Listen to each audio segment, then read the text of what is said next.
लोकसभा चुनाव हो या विधानसभा या ग्राम पंचायत का, हर चुनाव में वोट डालने के बाद उंगली पर स्याही का निशान लगा दिया जाता है।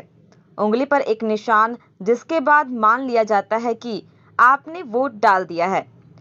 उंगली से स्याही हटती क्यों नहीं और इसका प्रयोग कब से हो रहा है, ऐसे कई सवाल मन में आते हैं।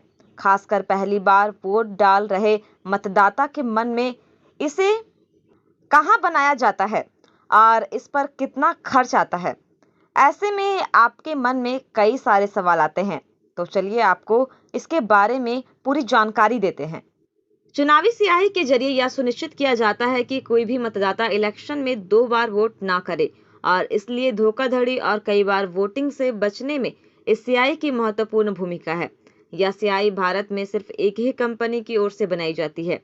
स्याही सार्वजनिक क्षेत्र के उपक्रम मैसूर पेंट्स एंड वर्निस लिमिटेड की ओर से किया जाता है।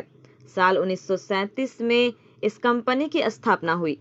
मैसूर प्रांत के महाराज नालवाडी कृष्ण राजा वडायर ने इसकी शुरुआत की।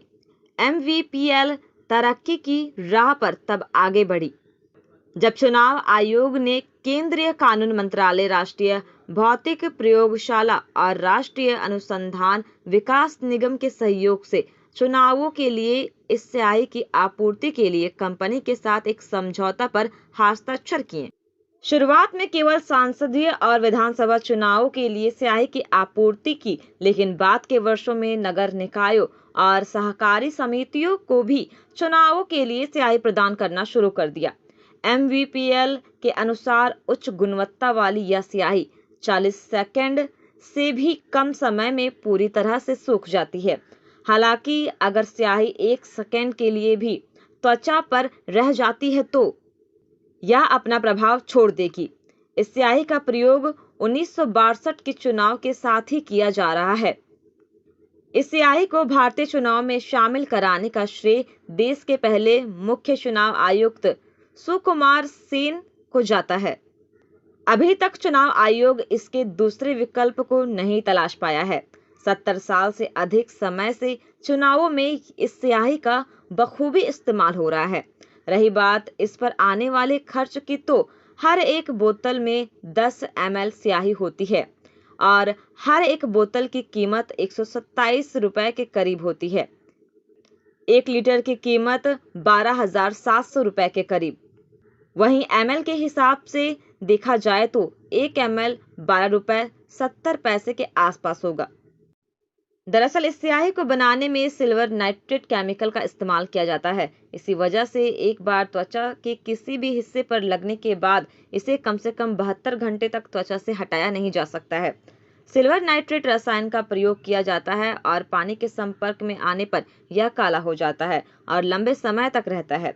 जब आप वोट करने जाते हैं तो आपकी उंगली पर डाल दिया जाता है। सिल्वर नाइट्रेट हमारे शरीर में मौजूद नमक के साथ मिलकर सिल्वर क्लोराइड बन जाता है। सिल्वर क्लोराइड पानी में नहीं घुलता और त्वचा से जुड़ा रहता है। इसे साबुन से नहीं धोया जा सकता। एक बार लगाने के बाद यह तब निकल कर आता है जब स्किन की कोशिकाएं पुरानी हो जाती है और वे निकलने लगती है। इलेक्शन कमीशन की गाइडलाइंस के अनुसार वोटिंग से पहले मतदाता के लेफ्ट हैंड यानी बाएं हाथ की तर्जनी फोरफिंगर पर स्याही लगाई जाती है। ब्रश के जरिए नाखून के ऊपर से पहली गांठ तक अनिट स्याही लगाई जाती है। ऐसे में एक सवाल और हमारे मन में आता है कि अगर किसी के पास बाएं हाथ में तर्जनी उंगली नहीं हो तो क्या होगा। आपको बता दें कि ऐसे हालत में उस व्यक्ति के बाएं हाथ की किसी भी उंगली पर स्याही लगाई जा सकती है। यदि बाएं हाथ पर कोई भी उंगली नहीं है तो फिर दाएं हाथ की तर्जनी पर यह स्याही लगाई जा सकती है। यदि उसके दाएं हाथ में भी 4 फिंगर नहीं हो तो दाएं हाथ के किसी भी उंगली में स्याही लगाई जा सकती है।